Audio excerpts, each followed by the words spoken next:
Barcelona is going to be facing Real Madrid at the Bernabeu. Yes, Real Madrid is going to be hosting Barcelona on Sunday night. I strongly believe that Barcelona have to do everything they can to get the win against Real Madrid, because look, it's crazy to me, right? It's so crazy to me that till this very day, we're still talking about how Barcelona might potentially go to the Europa League after being almost most likely knocked out from the Champions League group stages after we have tied against Inter Milan 3-3. And so I get it, right? I get that this is affecting so many people within the club and within the fan base. And many people are also questioning, like we did say, they're questioning the project of FC Barcelona. They're questioning whether Xavi Hernandez should continue to be the coach of this club. So that is why I do say that it is so important, my friends, to get the win against Real Madrid, because it's going to give us the hope. It's going to make the world understand that yes, Barcelona do have something to stand for, and that is by winning La Liga. Barcelona do have to win this title. It is so mandatory. And if we want to do that, we have to beat teams like Real Madrid at their home. So there is so much hype behind this game. Yes, Real Madrid are going to want to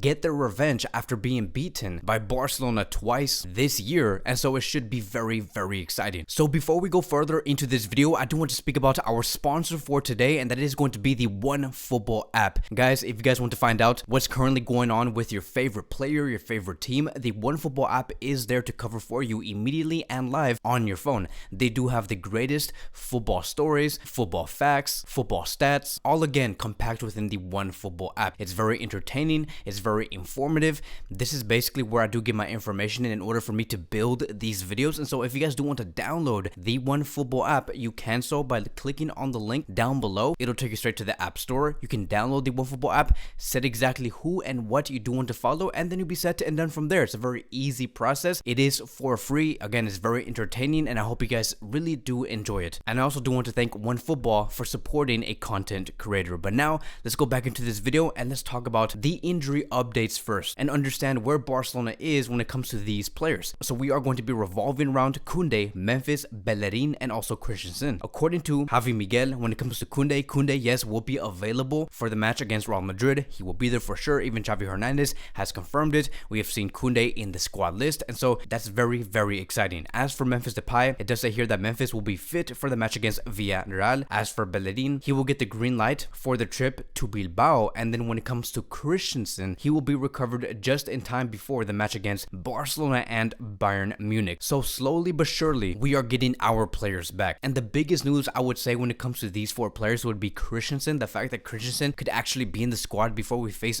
Bayern Munich, which is going to be something that we want to win, even though it might not even matter by the time we do face Bayern Munich. It's still great news to hear that Christensen is going to be in that squad in order for us to get the win. Most likely, we are going to be having a defensive line of Christensen, Aaron Garcia, Koundé, and Alejandro Balde. So just to make things very clear, the only player that is going to be there for the match tomorrow, it is going to be Koundé. As for Ronald Araujo, who is the one player that will be out for the longest, unfortunately, yes, the surgery is done. He has confirmed it on Instagram, and it does say here, this is what he had to say on Instagram. After intense weeks, I want to tell everybody that thank God everything went well with my surgery. I have already started my recovery, and I'm focused on coming back in my best shape.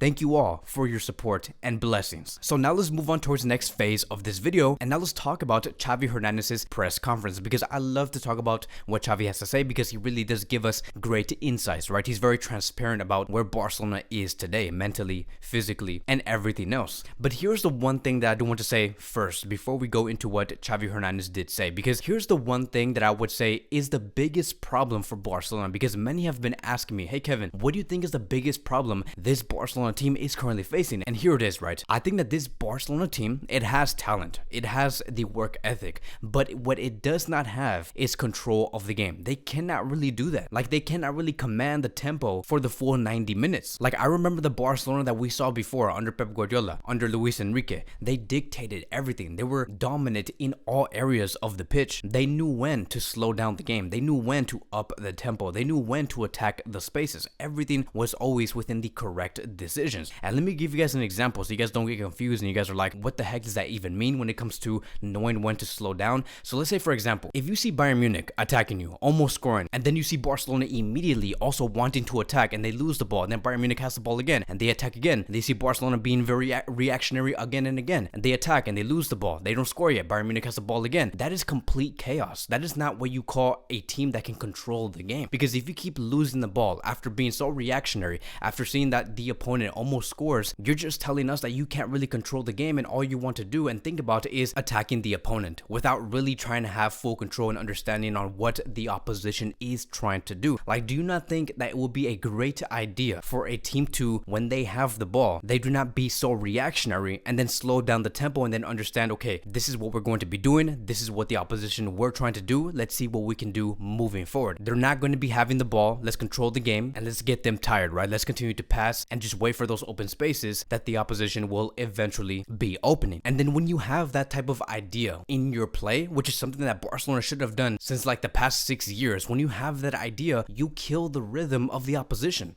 Like, you never want to be in a counterattack type of game and you see like 5 counterattacks within a span of 2 or 3 minutes. That is how you concede goals. Barcelona cannot really do that. Like, there's been so many games in the last 5 to 7 games where we lost control of the game, right? I know that many of you guys can agree on this. We lost control of the game in the last 15 to 20 minutes and we always have to be like on our knees, sweating and praying and just begging for Barcelona to not concede because the opponent were getting very close on actually scoring that goal that might take points away from us. And so this is why Xavi Hernandez did say this. You could say that we needed more physical strength in the Inter match, but the truth is we needed to be stronger mentally. It is true that we want more physical strength, but we have to improve mentally. We want to attack as one block positionally. We want to press them in their half, but we also have to see the characteristics of our players and not take, right? This is the key, and not take hurried decisions. This is the one problem that we did see with Barcelona against Inter Milan, is that when they started the game, Barcelona immediately were acting like they were losing 3-4-0. Like, they were acting like in that first game against Inter when Barcelona were away, they lost 3-0, 4-0, 5-0, and that they needed to score about 5 goals within this game, when that should have never been the correct attitude. You should have taken this game slowly, have full control, take your time on your plays, and get the 2 goals in, and then you meet your objective. You gain the 3 points.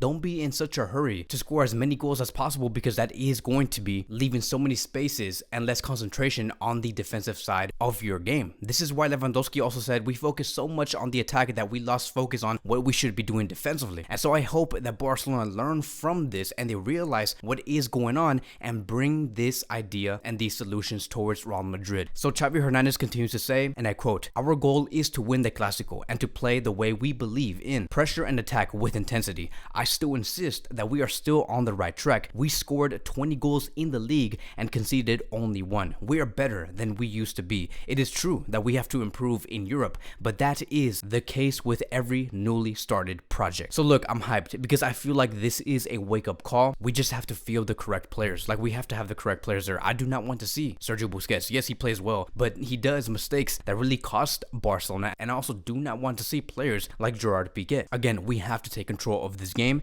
and we do have the correct players in order to do so. Let's also be very well aware on what Real Madrid could do on that left side with Vinicius and Benzema creating. Benzema, to be honest, has not been having the greatest season so far in this season. He has been very quiet if you were to compare this season to the previous one, but we'll see what Benzema does. Again, we have to be very careful. As for like the health issues and the fitness issues of Real Madrid, yes, there is one player that will be out for Real Madrid, and that is going to be Courtois. Courtois is not going to be there. That is Barcelona's biggest advantage. The only thing that we have to do on our side is to take those shots, force the goalkeeper, whoever that may be, to make mistakes. So here is going to be our most possible starting 11 that we could see. Now, this is my opinion. I feel like Xavi Hernandez is going to be fielding something different, and we're going to get on that in just a few seconds. So I do think that our best 11 should be this: Sergio Roberto as our right back, Alejandro Balde as the left back, our center back duo being Eric Garcia and Koundé, our midfield being Frankie in the pivot position, Pedri and Gavi as our interiors, Dembele on the left wing, Lewandowski as our striker, and Rafinha on the right side. Now, I just feel like, right, I feel like Xavi Hernandez is going to be saying,